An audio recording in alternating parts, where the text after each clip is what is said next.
At 2:14 in the morning, your phone lights up on the nightstand, Dale's name on the screen, and you let it ring out.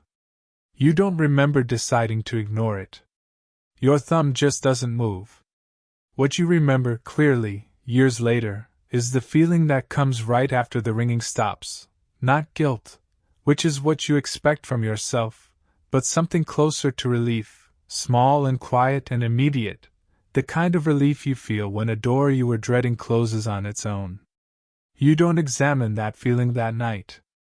It will take you almost 4 years to understand exactly what you were relieved about, and by the time you do, the answer will cost you more than you think it should.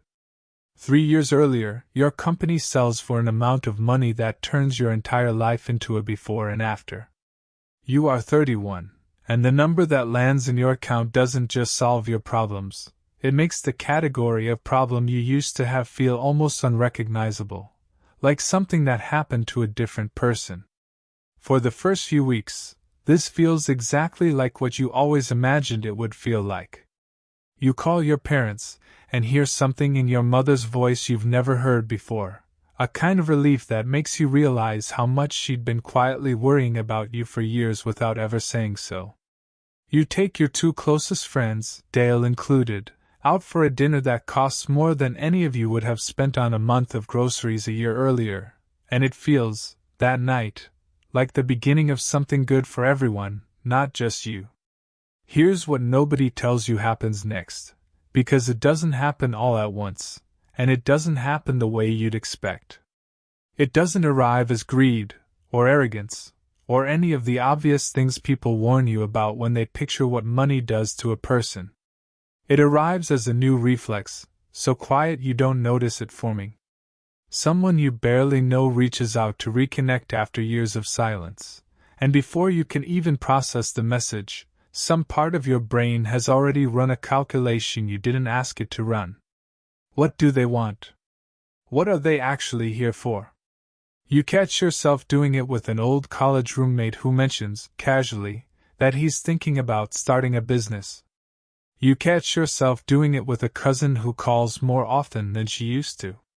You even catch yourself doing it, for one disorienting second, with your own father, during a phone call about nothing in particular, and that's the moment it first really scares you, not that the thought appeared, but how instantly and automatically it did. This is a specific kind of loneliness almost nobody warns you about when they talk about extreme wealth. It isn't the loneliness of being left alone.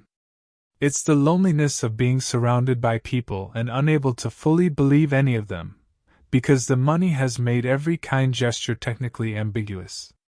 A friend offering to help you move could be a friend offering to help you move. It could also, some new part of your mind insists on considering, be something else entirely. You don't want to think this way. You do it anyway, every time, about nearly everyone. And the exhausting part isn't the suspicion itself, it's how much energy it takes to run that calculation constantly and still try to be a normal, warm person on the other side of it.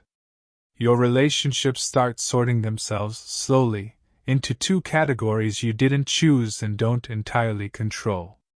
Some people pull back on their own, uncomfortable with the new size of your life, embarrassed to invite you to things that used to be effortless and now feel, to them, too small to offer you. Others move closer, and you can never quite tell, no matter how long you've known them, which version of closeness you're getting. Dale is the one person, for a long time, you don't run the calculation on at all. You've known him since you were 9. He was there before any of this, broke alongside you in your 20s, splitting bad apartments and worse takeout, and some part of you had assumed, without ever really examining it, that history like that made him immune to the suspicion everyone else triggered.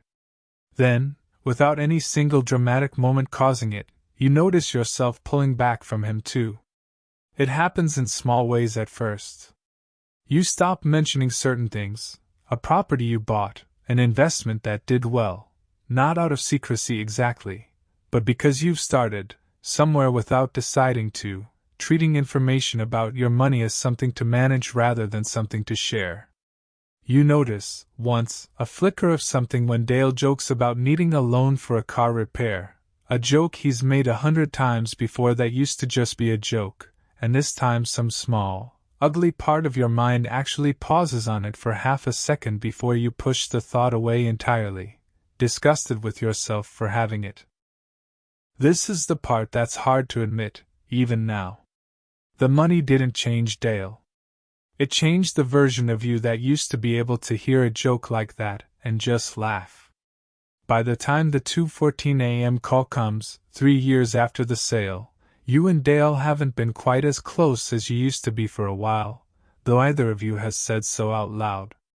You've built, without fully realizing you were building it, a life optimized for protection instead of connection, a smaller circle, longer vetting periods before letting anyone new get close, a kind of permanent low-grade vigilance that you've started to mistake for wisdom. When his name lights up your phone that night, some fast, tired, protective part of you decides, in less than a second, that whatever this is, you don't have the energy for it tonight. You let it ring out. You feel relief. You go back to sleep. You don't find out what the call was about until almost a year later, at a mutual friend's wedding, standing near the bar, when Dale mentions it in passing, not as an accusation, just as a fact from his life he assumes you already know. His mother had been rushed to the hospital that night. He was sitting alone in a waiting room at 2 a.m, scared in the specific, hollowed-out way you only get scared about your parents, and he'd called the person he'd called since he was 9 years old whenever something like this happened. Not to ask for money. He never once, that night or any other, asked you for money. He just wanted someone on the phone who'd known him long enough to know exactly how frightened he actually was underneath whatever he'd have said out loud. You stand there at the bar for a long moment, doing the math on what your relief that night actually cost. Not financially. There was no money involved in that call at all, which is the detail that stays with you longest. The specific fear the money created in you didn't just distort the relationships where money genuinely was a factor. It had quietly, invisibly reached into the one relationship where it never had been, and cost you exactly the moment your oldest friend needed you the most. This is the hidden part of the cost nobody puts in the headlines about extreme wealth. It isn't the taxes.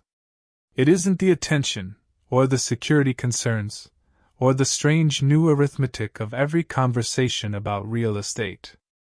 It's this, a specific, learned reflex to protect yourself from being used, applied so broadly and so automatically that it eventually starts protecting you from being loved too, because your mind, after enough repetition, stops being able to reliably tell the two apart. You spend the next several months doing something that feels, at first, almost as uncomfortable as the suspicion itself. You start deliberately not running the calculation.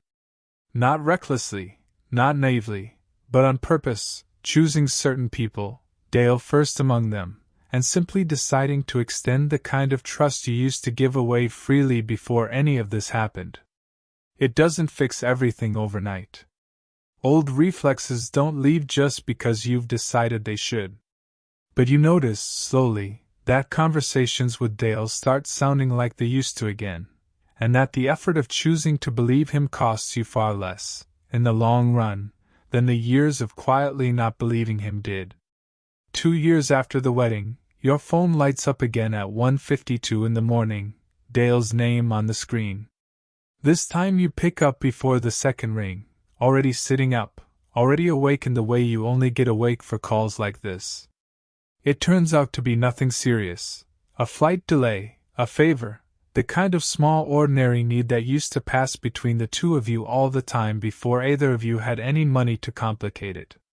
You help him without thinking twice, the way you would have at 23, and hang up afterward feeling something you hadn't expected to feel about a 2 a.m. phone call. Not relief that it's over. Something closer to gratitude that he still calls you at all. Here's what almost nobody tells you about becoming extremely rich, because it doesn't fit neatly into the stories people like to tell about money. The wealth itself rarely takes anything from you directly. What it takes is subtler and slower, a specific, corrosive suspicion that creeps into your ability to receive love without inspecting it first, until you've protected yourself so thoroughly that you've also, quietly, locked out the very people the protection was never meant to apply to. The real cost was never what people might have taken from you. It was what you almost stopped letting yourself take from them. A 2 a.m. phone call, answered without hesitation, from someone who never once, in his entire life, called you for the money at all.